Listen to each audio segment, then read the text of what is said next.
നമ്മുടെ എക്സാമിന്റെ complete pattern മാറിയിരിക്കുന്നു. അതിൽ ഏറ്റവും വലിയൊരു മാറ്റം MCQ ക്വസ്റ്റ്യൻസ് ആണ്. MCQ ക്വസ്റ്റ്യൻസ് എങ്ങനെ ക്രാക്ക് ചെയ്യാം എന്നുള്ളതാണ് ഈ വീഡിയോ അവസാനം വരെ കണ്ടിരിക്കുക. ഫസ്റ്റ് വൺ, ക്വസ്റ്റ്യൻ നന്നായിട്ട് വായിച്ചു വെക്കുക. രണ്ടാമത്തത് എലിമിനേഷൻ മെത്തേഡ്, അതായത് 4 ഓപ്ഷൻസ് ഉണ്ടായിരിക്കും.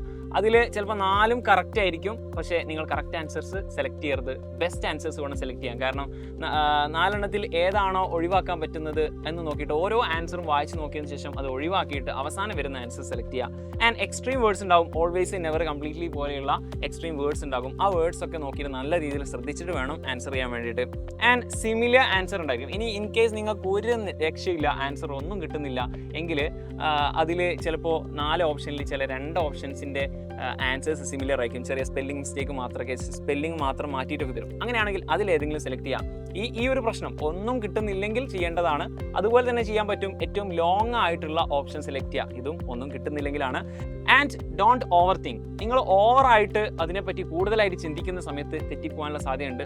ആദ്യം തന്നെ നിങ്ങൾ ആൻസർ ഏതാണോ, നിങ്ങൾ ഏത് ആൻസറിലേക്കാണോ പോകുന്നത് അത് സെലക്ട് ചെയ്യുക. അതുപോലെ തന്നെ എലിമിനേറ്റ് റോങ് ആൻസർ ഓപ്ഷൻ, അതായത് ചിലപ്പം ആൻസറുമായിട്ട് നിങ്ങൾ കണക്ട് ചെയ്യുന്ന സമയത്ത് ക്വസ്റ്റ്യനിലുള്ള ആ ഒരു ഗ്രാമറിന് സ്യൂട്ടബിൾ അല്ലാത്ത ആൻസേഴ്സ് ഉണ്ടാവും.